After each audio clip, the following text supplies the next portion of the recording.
Most people lose 20 to 40% of value in a negotiation before the conversation even starts. Not because they lack skill, not because the offer is unfair, but because they let the other person control the frame. And the person who controls the frame controls the outcome.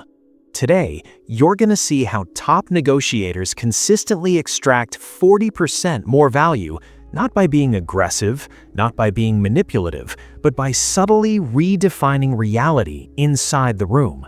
And halfway through this video, I'll show you a live split-screen negotiation scenario where the exact same person gets two completely different results just by shifting one psychological lever. Let's start with something uncomfortable.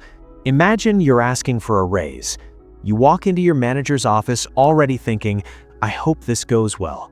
That sentence alone reveals the problem. You're hoping, they're deciding.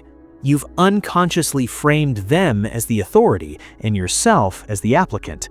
So when they say, "Budgets are tight," you shrink. When they say, "Let's revisit next quarter," you accept. Now watch the split screen. Left side, you say, "I was wondering if we could discuss a salary adjustment." Right side, you say, "I'd like to align my compensation with the measurable value I'm producing." Same request, different frame.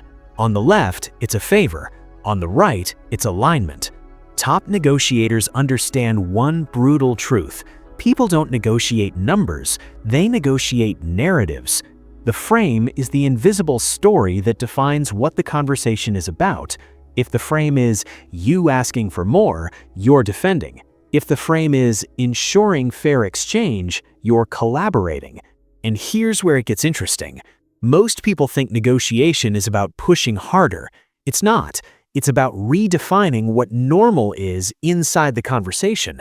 Psychologically, humans anchor to the first stable interpretation of reality offered in a room. Once that anchor is set, every counterargument has to fight uphill. That's why top negotiators rarely react. They introduce. They say things like, "Given the market rate for this level of output, when we look at the ROI over the last 12 months, in partnerships like this, the standard structure is," notice what's happening. They're quietly installing a new baseline. And here's the twist most people miss. The strongest frame is the one that feels objective, not emotional, not needy, objective. When you shift from "I deserve" to "the data shows," resistance drops. Let's go back to the split screen. Left side, manager says, "We don't have room in the budget." You reply, "I understand." Conversation collapses. Right side, manager says, "We don't have room in the budget." You reply, "That makes sense. Help me understand how compensation decisions are weighted against performance impact."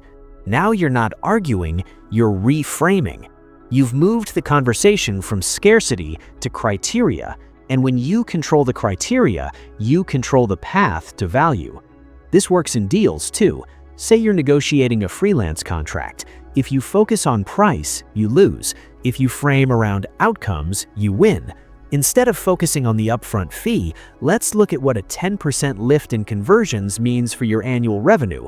Now the number feels smaller relative to the gain. That's frame control. But here's the counterintuitive part. The goal is not dominance, it's calm certainty.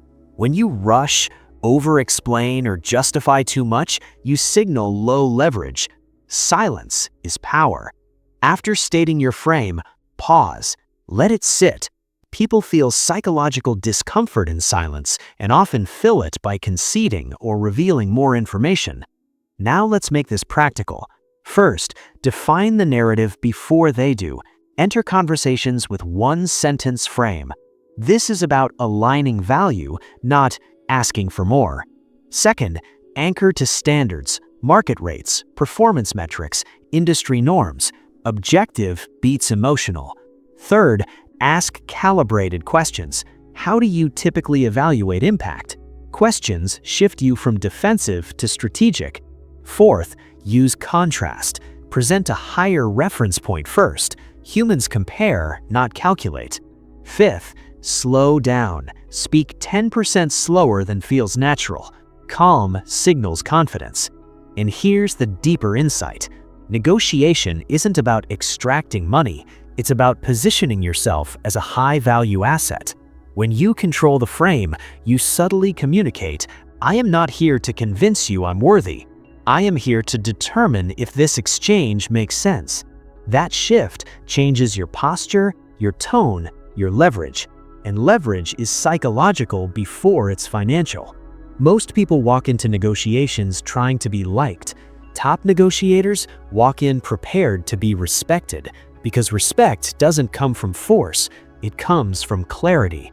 So, next time you ask for a raise, close a deal, set a boundary, ask yourself one question: who is defining reality in this conversation? Because the person who defines reality defines the result. Control the frame, control the value, control the outcome.